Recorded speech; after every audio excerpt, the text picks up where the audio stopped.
दोस्तों, हम लोगों को बचपन से ही सिखाया जाता है कि हमेशा लोगों की भलाई करनी चाहिए, क्योंकि लोगों की भलाई करने से ईश्वर प्रसन्न होते हैं और हमें हमारी की हुई नेकी का फल ज़रूर मिलता है। लेकिन जब हम किसी की अच्छाई करते हैं, तो बदले में वह हमारे साथ बुरा करता है, तब हमें क्या करना चाहिए? क्या हमें हमेशा नेकी के रास्ते पर ही चलना चाहिए या फिर अपने रास्ते को बदल लेना चाहिए? आज की सुंदर और प्रेरणादायक कहानी में आपको पता चलेगा कि जब एक मनुष्य ने भलाई करने के लिए अपना जीवन तक लौटा दिया, तो उसको बदले में क्या मिला। अगर आप भी यह जानना चाहते हैं तो कृपया इस कहानी को अंत तक जरूर सुनें। अब देर न करते हुए आज की कहानी प्रारंभ करते हैं। प्राचीन समय की बात है। एक गांव में दो भाई बहन रहते थे। उनके माता पिता की मृत्यु हो चुकी थी। भाई का नाम संजय, उसकी बहन का नाम देवकी था। वह दोनों एक छोटी सी झोपड़ी में रहा करते थे। संजय की उम्र अभी 9 साल की थी और उसकी बहन की उम्र 6 साल की थी। संजय गांव में छोटे मोटे काम करके अपने घर का खर्चा चलाता था और साथ में अपनी छोटी बहन को भी पढ़ा रहा था। एक दिन उसकी छोटी बहन देवकी ने घर आकर बताया, भैया, स्कूल मास्टर कह रहे थे कि आपने अभी तक फीस नहीं भरी। अगर 1-2 दिन के अंदर फीस नहीं भरी गई तो मुझे स्कूल से निकाल दिया जाएगा। संजय ने उसकी बातें सुनकर कहा, बहन, तुम चिंता मत करो, मैं बहुत जल्द तुम्हारे स्कूल की फीस भर दूंगा। अभी मैं काम पर जा रहा हूँ। ऐसा कहकर संजय काम की तलाश में निकल गया। कड़ी धूप में वह गांव के सरपंच के पास गया और जाकर उसने सरपंच से कहा, सरपंच जी, क्या मुझे कोई काम मिलेगा? मैंने 2 दिनों से कुछ भी नहीं खाया। मुझे आप काम के बदले कुछ खाने के लिए दे देना। सरपंच ने उसकी बातें सुनकर कहा, बेटा, अगर तुम्हें खाना चाहिए था तो तुम मुझे वैसे ही बता देते। मैं तुम्हें खाना खिला देता हूँ। भूखे पेट तुम काम कैसे करोगे? संजय ने उसकी बातें सुनकर कहा, नहीं मालिक, मैं काम के बदले ही खाना लूँगा। सरपंच को उसकी यह बात बहुत अच्छी लगी कि यह लड़का बचपन में ही इतना स्वाभिमानी है। उसके बाद सरपंच ने उसको कहा, बाहर खेत में गेहूं की बोरियां रखी हैं, तुम उनको उठाकर अंदर गोदाम में रख दो। सरपंच की बातें सुनकर संजय खेत की तरफ चला गया और बोरियां उठाकर गोदाम में रखने लगा। उसको काम करते करते सुबह से शाम हो गई, लेकिन वह हिम्मत नहीं हारता और मेहनत से अपने काम को करता रहता है। काम खत्म करने के बाद संजय सरपंच के पास पहुंचा और उससे कहा, मालिक, मैंने सारी बोरियां गोदाम में रख दी हैं। अब मुझे कृपा करके कुछ खाना दे दीजिए। तभी सरपंच का नौकर अंदर आया और सरपंच से कहा, मालिक, गोदाम के अंदर 19 बोरियां ही हैं, लेकिन बाहर खेत में 20 बोरियां रखी हुई थी। लगता है इस लड़के ने एक बोरी किसी को बेच दी। सरपंच को यह सुनकर गुस्सा आ गया। उसने अपने नौकर से कहा, इसको बाहर ले जाओ और इसकी पिटाई करो। संजय सरपंच की बातें सुनकर डर गया और बोला, मालिक, मैंने कोई चोरी नहीं की है। मैंने तो अपना काम पूरी मेहनत और ईमानदारी से किया है। लेकिन सरपंच को उसके ऊपर जरा भी दया नहीं आई। सरपंच के नौकर संजय को बाहर ले गए और उसे डंडे से बहुत मारा और उसके बाद उसे भगा दिया। संजय के हाथ पैरों में बहुत ज़्यादा चोटें लगी थी। वह चलते चलते रास्ते में एक पेड़ के नीचे बैठ गया और रोने लगा। वह सोचने लगा कि हे भगवान, मैं तो भूखा रह सकता हूँ, लेकिन मेरी छोटी सी बहन कैसे भूखी रहेगी। तभी संजय के पास एक आदमी आया और उसके रोने का कारण पूछा और कहा, बेटा, तुम इस तरह अकेले क्यों बैठे हो और इतना क्यों रो रहे हो? संजय ने सारी बात उस व्यक्ति को बताई। उस व्यक्ति को संजय पर दया आ गई। उसने संजय से कहा, तुम चिंता मत करो, मैं तुम्हें और तुम्हारी बहन के लिए खाना दे देता हूँ। वह व्यक्ति गया और उसने संजय को खाना ला कर दिया। संजय खाना लेकर अपने घर की तरफ चल दिया। जैसे ही संजय घर पहुंचा तो देवकी उसको देखकर बहुत खुश हुई। उसने कहा, भैया, आपने बहुत देर कर दी। तब संजय ने कहा, बहन, खाना लाने में थोड़ी देर हो गई। चलो आओ, मैं पहले तुमको खाना खिलाता हूँ, तुम्हें बहुत भूख लगी होगी। दोनों भाई बहन खाना खाकर सो गए। अगले दिन संजय अपनी बहन को लेकर स्कूल की तरफ चल दिया। उसने देवकी को स्कूल में भेजा और खुद मास्टर साहब से मिलने चला गया। संजय को देखकर मास्टर जी ने कहा, संजय, 1 महीना बीत चुका है, लेकिन अभी तक तुमने अपनी बहन की फीस नहीं भरी। संजय ने उसकी बातें सुनकर कहा, मास्टर जी, मेरे पास पैसे तो नहीं, पर आप जो भी काम कहेंगी मैं कर दूंगा। मास्टर जी ने कुछ देर सोचा और फिर कहा, अच्छा, तुम एक काम करो, बाहर जाकर स्कूल की सारी सफाई कर दो। इसके बदले मैं तुम्हारी बहन की फीस माफ़ कर दूंगा। संजय बाहर आकर स्कूल की सफाई करने लगा। सफाई करते करते उसको दोपहर हो गई और स्कूल की छुट्टी भी हो गई। देवकी बाहर आकर संजय को देखती है तो पूछती है, भैया आप घर नहीं गए? संजय ने कहा, नहीं बहन, मैं तुम्हारा ही इंतजार कर रहा था। फिर संजय उसको लेकर घर की तरफ चला गया। इसी तरह से कुछ वर्ष बीत गए। अब दोनों भाई बहन बड़े हो गए। फिर एक दिन संजय घर आता है और देवकी को पुकारता है और कहता है, देखो बहन, मैं तुम्हारे लिए कपड़े लेकर आया हूँ। देवकी ने कपड़ों को देखकर कहा, भाई तुम फटे हुए कपड़े पहनते हो और मेरे लिए नए कपड़े लेकर आए हो, अपने लिए भी लाने चाहिए थे। संजय ने कहा, यह सब छोड़ो, मैं तुम्हारे लिए एक लड़का देखा है, बस थोड़े से पैसे जोड़ लूँ फिर मैं तुम्हारी शादी उससे कर दूंगा। यह कहकर संजय काम पर चला गया। संजय अपने सेठ के घर गया। सेठ ने उसको देखकर पूछा, कहो संजय, कैसे आना हुआ? संजय ने कहा, सेठ जी मुझे अपनी बहन की शादी करनी है। अगर आप मेरी तनख्वाह बढ़ा दोगे तो मैं अपनी बहन की शादी जल्दी कर पाऊंगा। सेठ ने उसकी बातें सुनकर कहा, संजय मैं तुम्हारी तनख्वाह तो नहीं बढ़ा सकता, लेकिन अगर तुम रात को खेतों में काम करोगे तो मैं तुम्हें ज़्यादा पैसे दे सकता हूँ। संजय ने सेठ की बातें सुनकर कहा, ठीक है मालिक, मैं आज से रात को भी काम करना शुरू कर देता हूँ। फिर उसके बाद संजय खेत में चला गया और काम करने लगा। इस तरह संजय को काम करते करते रात हो गई। उसके साथ वाले मजदूरों ने उससे कहा, संजय अब तो बहुत रात हो गई है, क्या आज घर नहीं जाओगे? संजय ने कहा, नहीं भाई, आज से मैं रात को भी काम करूँगा, इसलिए तुम सब लोग जाओ। उधर देवकी संजय का इंतजार कर रही थी और सोच रही थी कि आज तो भैया को बहुत देर हो गई, कहीं किसी परेशानी में तो नहीं फंस गए। वह संजय को देखने के लिए खेत की तरफ चल पड़ी। खेत के पास पहुंचकर उसने देखा कि संजय अकेला खेतों में काम कर रहा है। उसने संजय से पूछा, भैया आप अभी तक काम क्यों कर रहे हैं, क्या आज घर नहीं आना? संजय ने उसकी बातें सुनकर कहा, बहन आज से मैं रात को भी काम करूँगा, इसलिए तुम घर जाओ और खाना खाकर सो जाओ, मुझे घर आने में देर हो जाएगी। उसकी बातें सुनकर देवकी ने हैरानी से कहा, भैया आपको रात में काम करने की क्या ज़रूरत है? संजय उसकी बातें सुनकर बोला, बहन अगर मैं रात को काम नहीं करूँगा तो तेरी शादी के लिए पैसे कहाँ से लेके आऊँगा? यह बातें सुनकर देवकी वहाँ से दुखी होकर चली जाती है। इस तरह कुछ घंटे और बीत जाते हैं। संजय का सारा काम खत्म हो जाता है। सारा काम खत्म करने के बाद संजय घर की तरफ चला गया। ऐसे ही बहुत दिन बीत गए और इस तरह संजय ने दिन रात मेहनत करके अपनी बहन की शादी एक अच्छे घर में कर दी। एक दिन सेठ ने उसको बुलाकर कहा, बेटा तुमने अपनी बहन की शादी तो कर दी, अब अपने बारे में भी कुछ सोचो और खुद भी शादी कर लो। संजय ने सेठ की बातें सुनकर कहा, मालिक मैं तो मजबूरी में कई कई दिन भूखा रह सकता हूँ, पर जिससे शादी करूँगा उसे भूखा कैसे रखूँगा? और वैसे भी मेरे पास खुद का घर भी नहीं है, इसलिए मैं शादी नहीं कर सकता। यह बोलकर वह खेत में काम करने के लिए चला गया।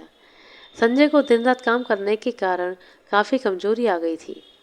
एक दिन वह खेत में काम करते करते कमजोरी की वजह से बेहोश हो गया। उसको इस तरह देखकर एक मजदूर ने उसे उठाया और उससे कहा, तुम्हारा शरीर बहुत कमज़ोर हो गया है, इसलिए अब तुम खेतों में काम मत किया करो, क्योंकि तुम्हारे हाथ पैर अब ठीक से नहीं चलते। तभी वहाँ पर सेठ आ गया। सेठ को सामने देखकर दूसरे मजदूर ने संजय की हालत के बारे में उसे बताया। सेठ ने संजय को कहा, बेटा बुरा मत मानना, मुझे खेत में काम करने के लिए स्वस्थ आदमी की ज़रूरत है, इसलिए मैं तुम्हें काम से निकाल रहा हूँ। हाँ, मैं तुम्हारे इलाज के लिए डॉक्टर को ज़रूर बुला सकता हूँ। संजय ने सेठ की बातें सुनकर कहा, नहीं मालिक, मुझे डॉक्टर की आवश्यकता नहीं, बस मेरा एक काम करवा दीजिए। मेरी बहन तक यह संदेश भिजवा दीजिए कि उसका भाई बहुत बीमार है और उससे मिलना चाहता है।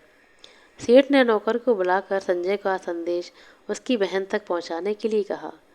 नौकर ने जाकर संजय की बहन से कहा, देव कि तुम्हारा भाई बहुत बीमार है और वह तुमसे मिलना चाहता है।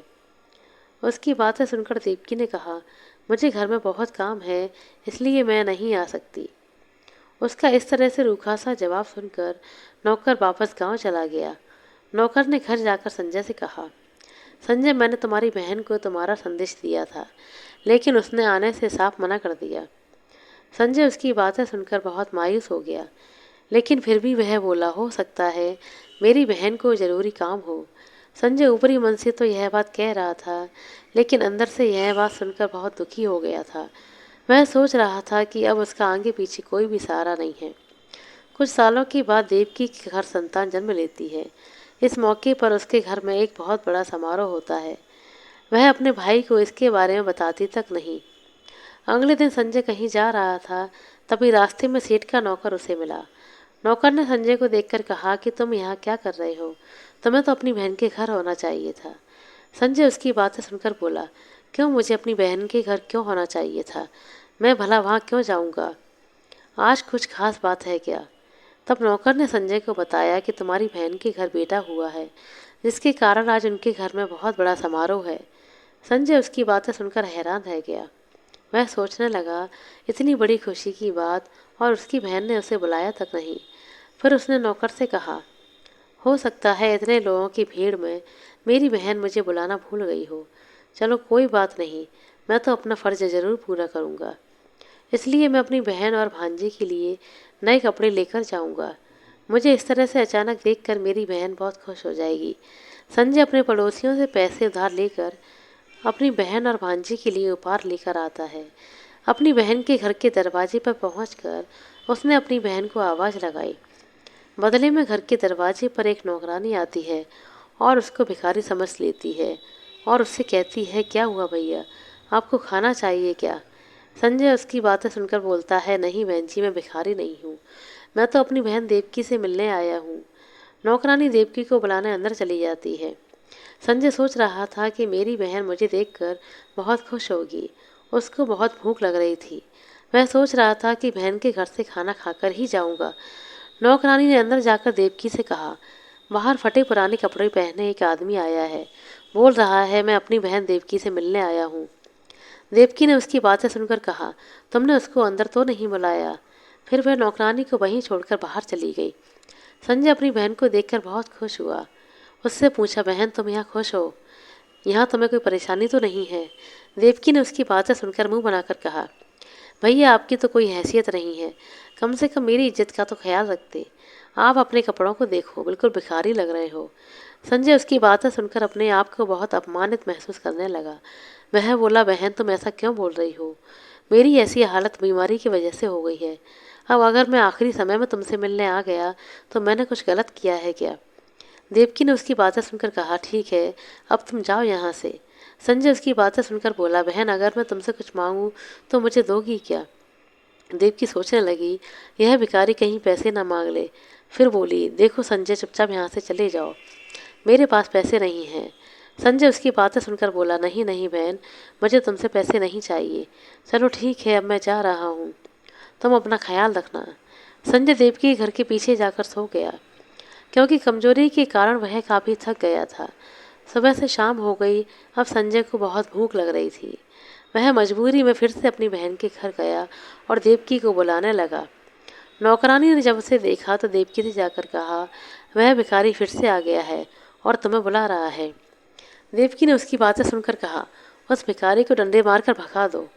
नौकरानी ने उसकी बातें सुनकर कहा, मालकिन आप एक बार उसकी बातें तो सुन लो, वह क्या कहना चाहता है।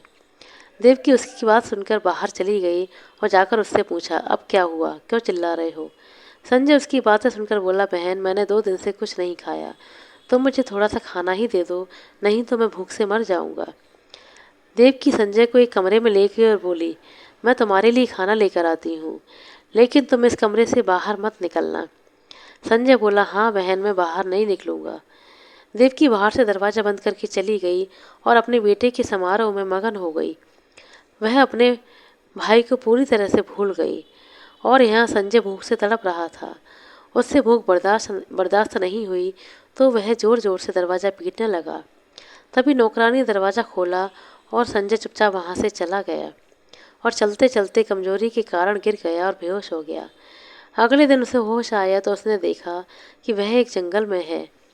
तभी उसे वहाँ एक महात्मा बैठे नजर आए। महात्मा ने उससे पूछा, बेटा तुम कौन हो और इस जंगल में क्या कर रहे हो? संजय अपनी सारी बात महात्मा जी को बताता है। फिर रोते हुए पूछता है, गुरुजी क्या नेकी करना बुरी बात है?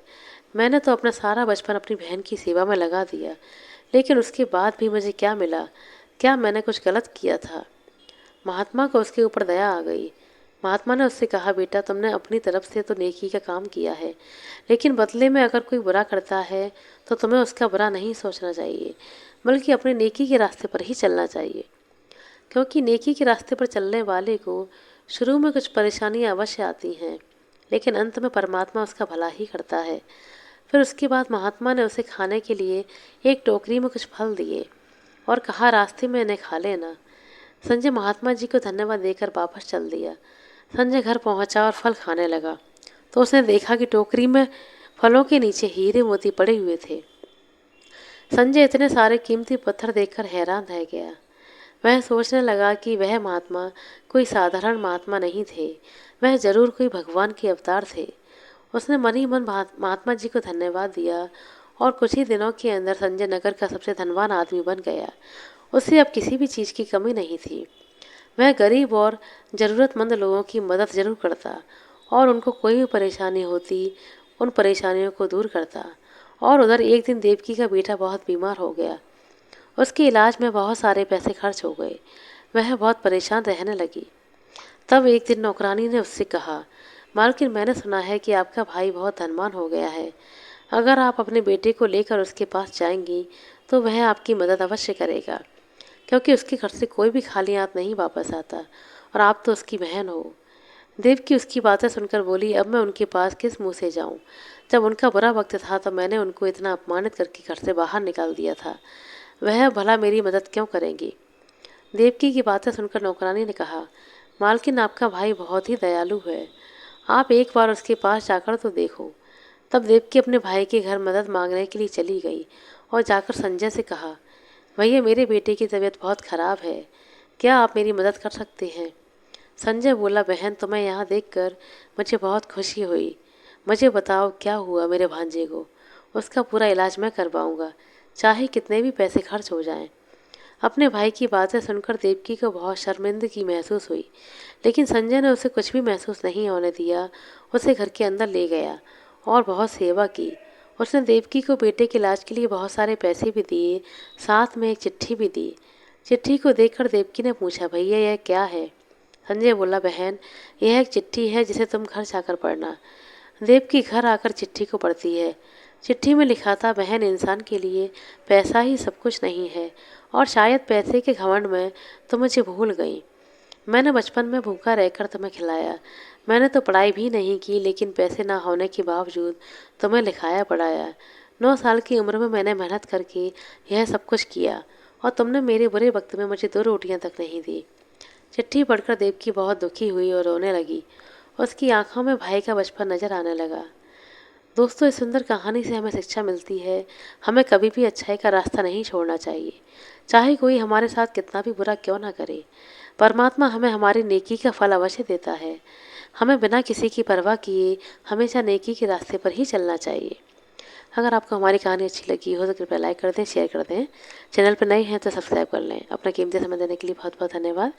मिलते हैं अगले वीडियो में, तब तक के लिए नमस्कार।